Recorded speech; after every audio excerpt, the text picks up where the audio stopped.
The Harley-Davidson Sportster has always appealed to me. As a teen during the muscle car era, my first road motorcycling was with a Nevada scooter license. I was 14 and fascinated with the Cushman's Super Eagle and its shifter alongside the fuel tank, a 2-speed transmission and a foot clutch. The All-American scooter mimicked the vintage Harley-Davidson motorcycles. Instead of a Super Eagle, I settled for a worn-out $8 Husky-powered 1955 Allstate scooter with a step-through frame and single-speed centrifugal clutch drive. I slipped a Super Eagle 8-horsepower long block into that 4-horsepower Cushman-built frame.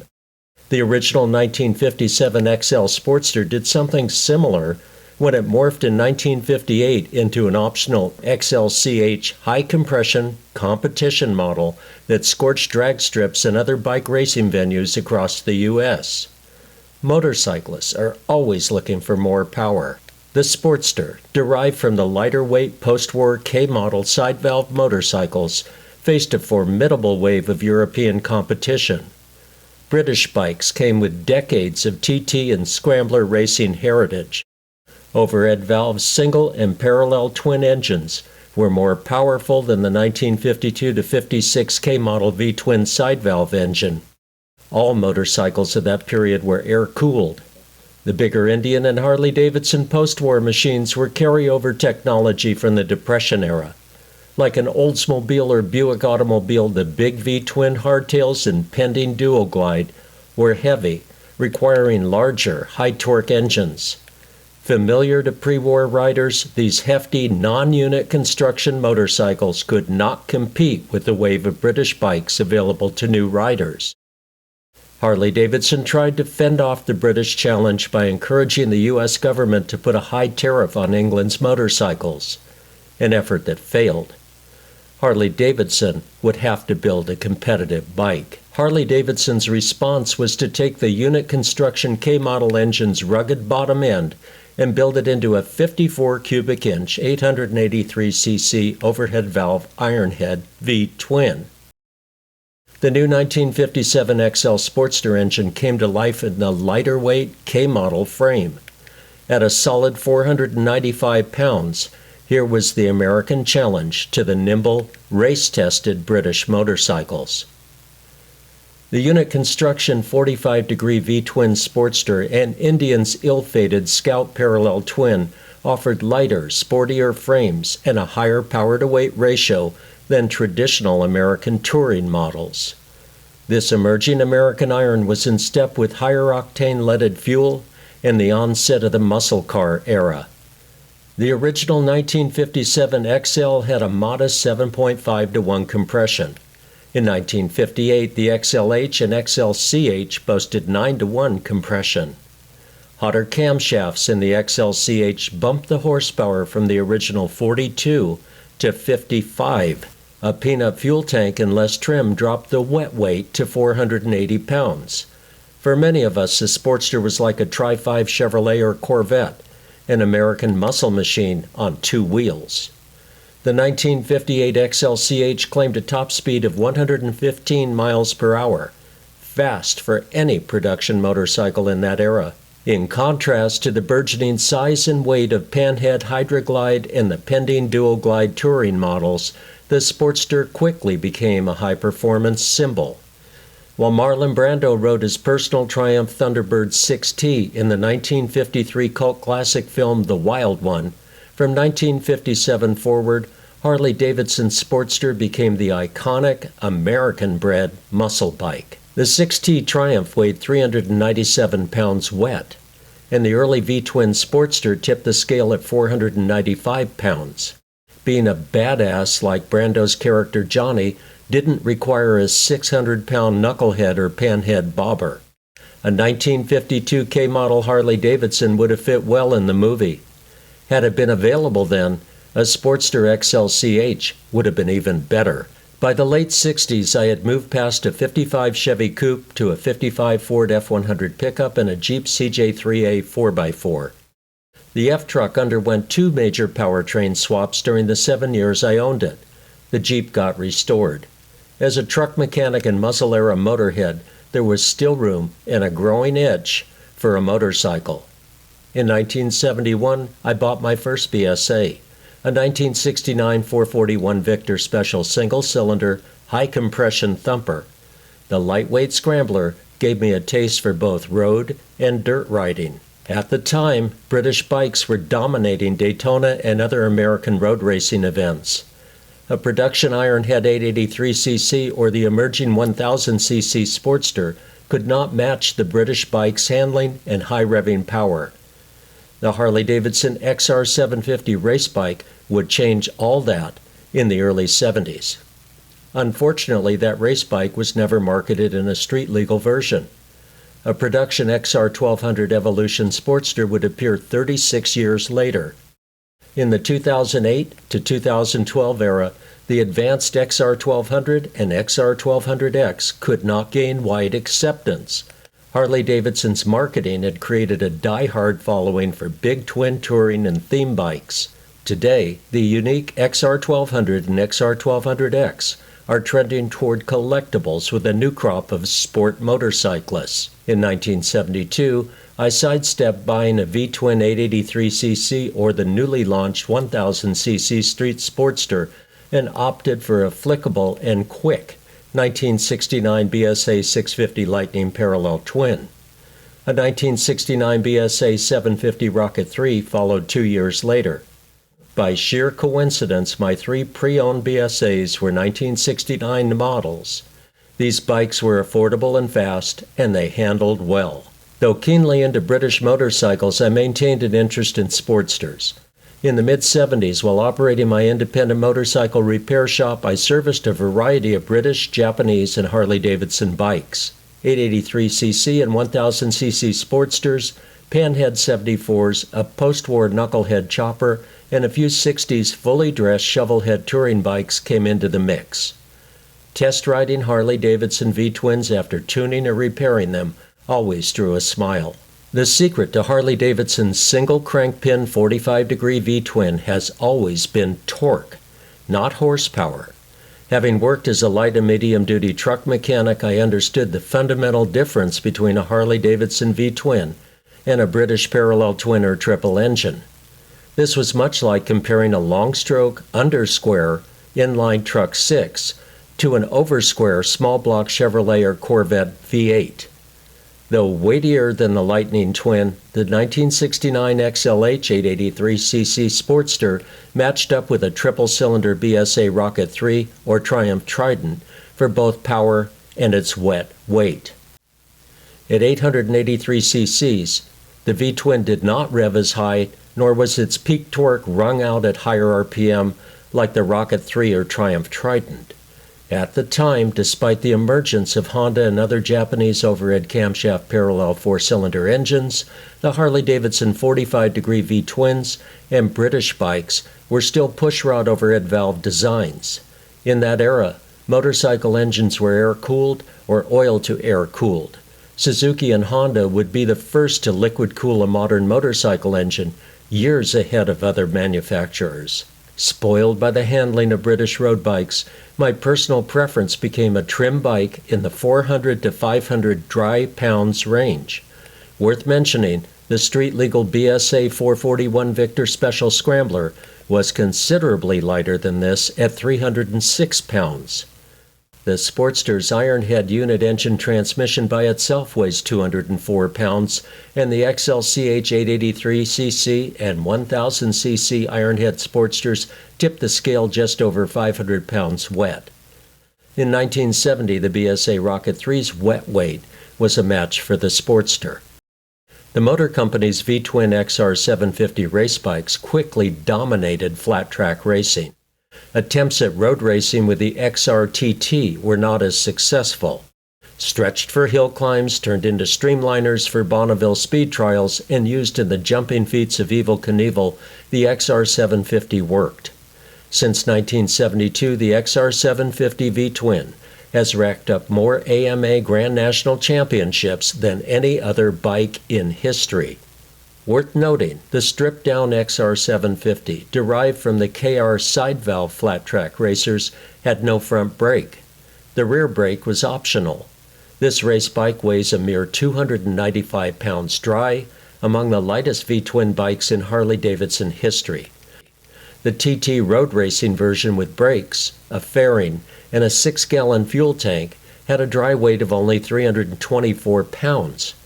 1972 Up XR 750 V-twin engines boasted aluminum cylinder heads and proved reliable while making more horsepower.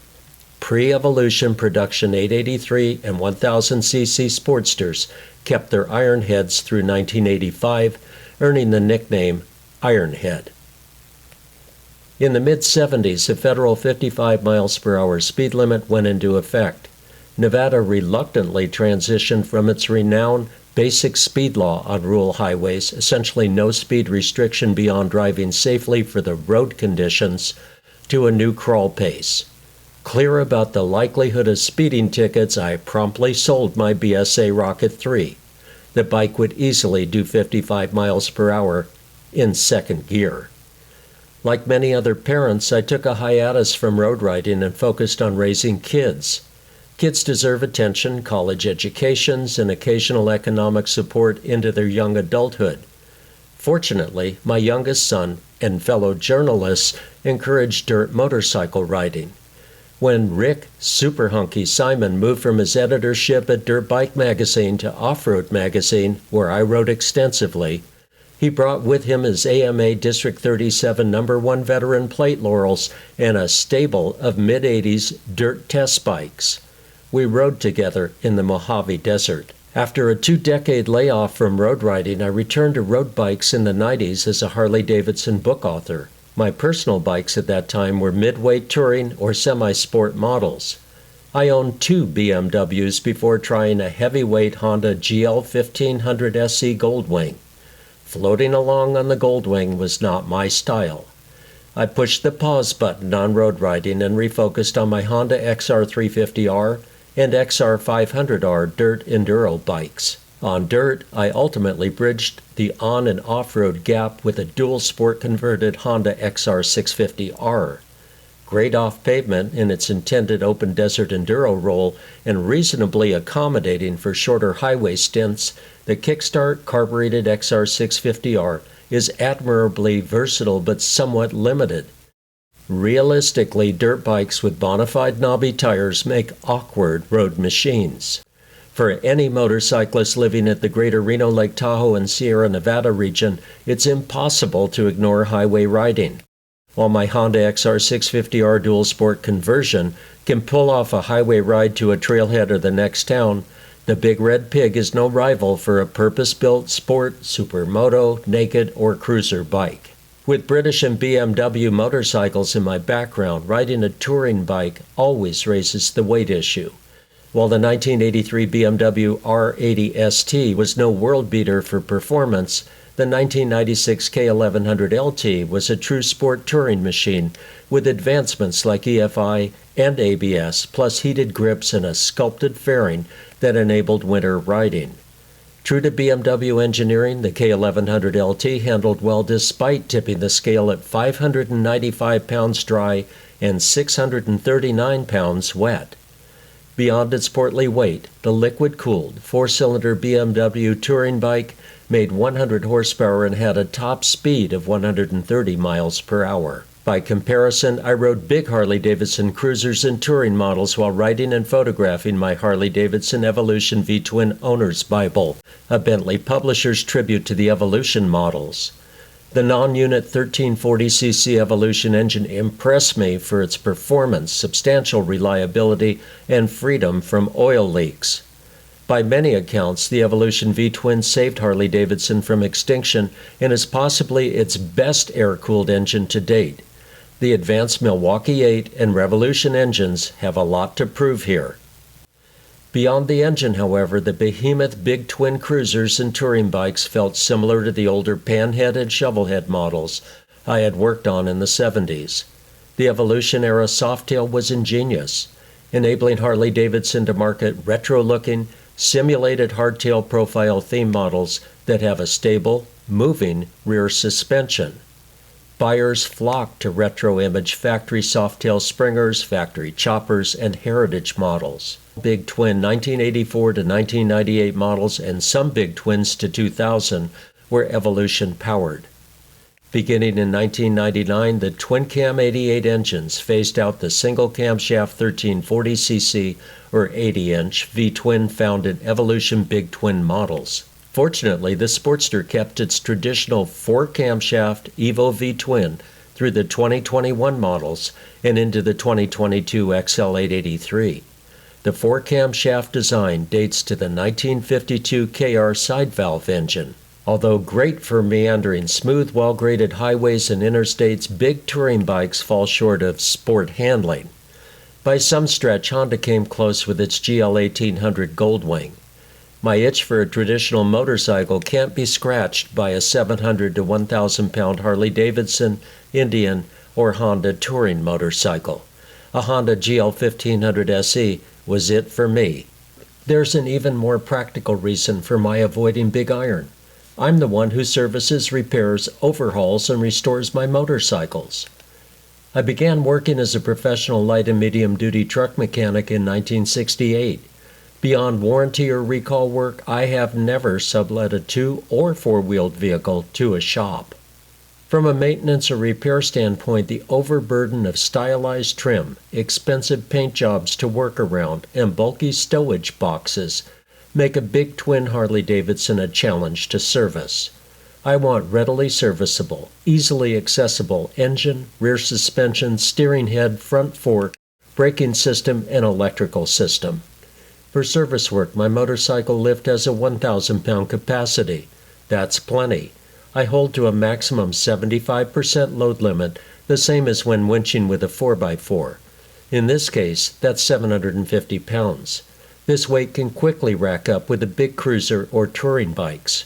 Big bikes also eat up more garage floor space, and that cramps the service area.